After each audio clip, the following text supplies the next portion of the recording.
Imagine scrolling through your feed and suddenly realizing that social media might be leading us down a dark path. It's a wild thought, isn't it? What if the collapse of humanity, ISNT, some distant sci-fi movie, but something happening right under our noses? Just think about it for a second. It's enough to give you chills, right?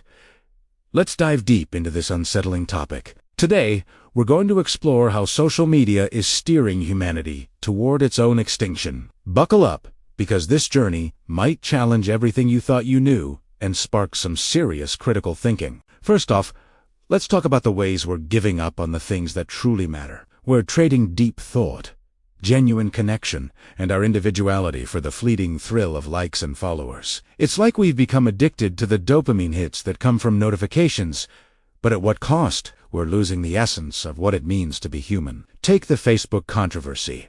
For instance, internal research revealed that Instagram was negatively impacting teenagers' mental health, yet the company prioritized engagement over the well-being of its users. It's mind-boggling, isn't it? Instead of taking responsibility, they chose profit over people. This is just one example of how our digital landscape is designed to keep us hooked, even if it's at the expense of our mental health. Then there's the active participation in our own manipulation. It's not just that we're being controlled by social media platforms, we're actively reinforcing behaviors that keep us trapped in their algorithmic Every scroll, every click, every share is like a little nudge that pulls us deeper into their web. We're rewiring our own brains to crave validation over genuine fulfillment, and that's a slippery slope. Let's not forget about the decline of dopamine in our brains. Social media consumption is actually reducing our brain's capacity for dopamine synthesis. Diesmans, we re-weakening our motivation, focus, and ability to find authentic satisfaction. It's a cycle that feeds itself, leaving us feeling more and more disconnected from what truly brings us joy. Aldous Huxley, the brilliant mind behind Brave New World, warned us about this very phenomenon. He predicted that humanity would surrender to distraction and oppression, embracing it as a form of comfort. It's eerie how relevant his warnings are today. Huxley later feared that the timeline for our demise was shorter than he had initially thought, believing that technology was accelerating our surrender to mindless consumption. Let's talk about surveillance. Capitalism, a term coined by Shoshana Zuboff, it perfectly encapsulates the exploitation of our human experiences for data profit by tech companies. Algorithms are getting to know us better than we know ourselves, and that's a scary thought. They're not just passive observers. They're actively shaping our behaviors and desires. It's almost as if we have this insatiable craving for the very distractions that bind us. We find solace and security in the illusion of control that social media provides, but it's a trap. We're craving our own chains, and the irony is that we're doing it willingly. Control is being achieved not through force, but through pleasure, lulling us into a false sense of security. Think about it. In Brave New World, citizens relied on the fictional drug Soma to escape discomfort. Today, we have our own digital equivalents, TikTok, Instagram, and the like, shortening our attention spans and numbing our critical thinking. The average human attention span has plummeted from around 12 minutes in the early 2000s to less than 5 minutes in 2023. That's a staggering decline in just 2 decades.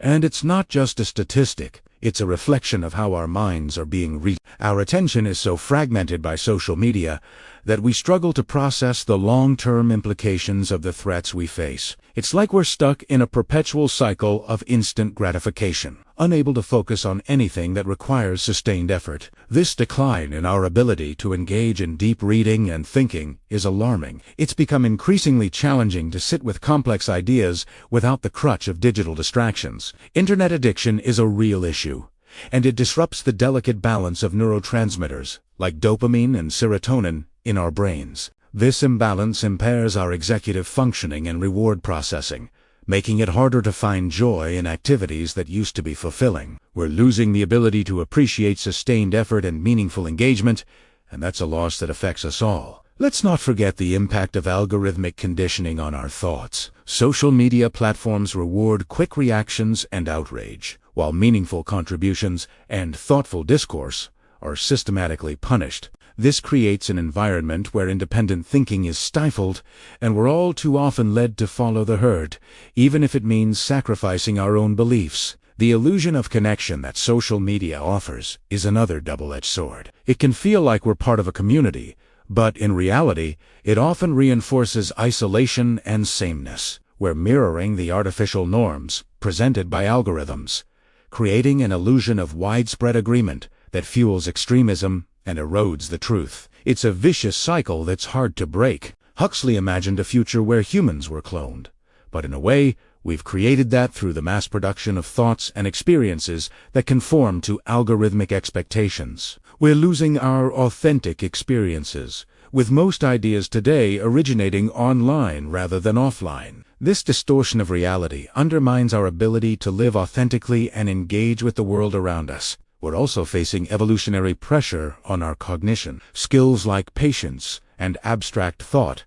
which once set us apart as a species, are being selected against in our digital environments. Our neural architecture is at risk, as smartphone addiction alters the availability of dopamine receptors, weakening the very foundation that supports higher-order thinking and decision-making. As a society, we're losing our capacity to read deeply, tolerate complexity, and solve problems. This cognitive decline puts us at risk of a collective intellectual fragility that could ultimately lead to the collapse of civilization as we know it. It's a sobering thought, but it's one we can't afford to ignore. Social media platforms are acting as new selective pressures on human behavior, punishing traits like patience and meaningful engagement. Pleasure has become a trap, disguising our extinction as empowerment. Unlike the threats of war or disease, this form of extinction feels pleasurable, and it's easy to get lost in the comfort it provides. But here's the silver lining.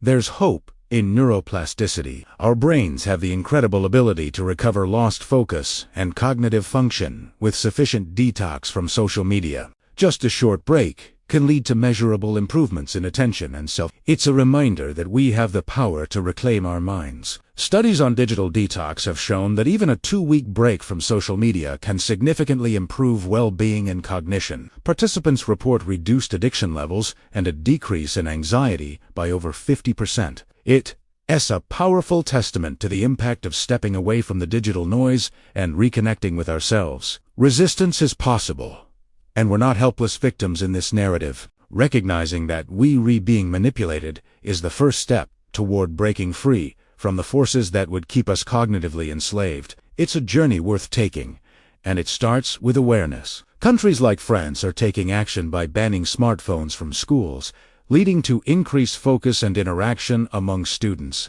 Phone-free schools are reporting remarkable improvements, and it's inspiring to see that change is possible. It's a reminder that we can create environments that foster genuine connection and learning. Technology can be redeemed, too. Tools like Wikipedia and creative apps can foster growth and progress. The key lies in discerning between their exploitative and empowering uses. We have the power to choose how we engage with technology and to seek out tools that enhance our lives rather than detract from them.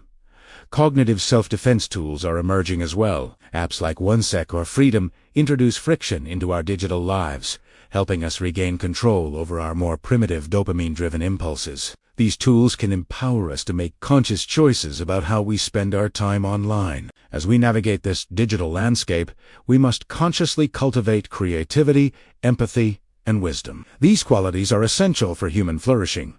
Especially in the face of digital homogenization, we have to ensure that they're passed on to future generations, or we risk losing what makes us uniquely human. While individual acts of resistance are crucial, the problem requires collective recognition and action. Protecting our cognition should be as urgent a priority as addressing climate change or other existential threats. We need to come together as a society to reclaim our cognitive autonomy and prioritize our mental well-being. Time is running out, and the window to reverse the decline is rapidly closing. Delaying action risks permanent cultural and neurological loss. We can't afford to sit back and watch as our cognitive abilities erode. We must take action now. As we look around, it is clear that we're reliving in the early stages of Huxley's Brave New World. Humanity is voluntarily surrendering to cognitive servitude through social media, and it's up to us to change the narrative. Our extinction isn't physical. It's mental and spiritual. Algorithms are stripping us of our unique human essence, and it's a battle we must fight.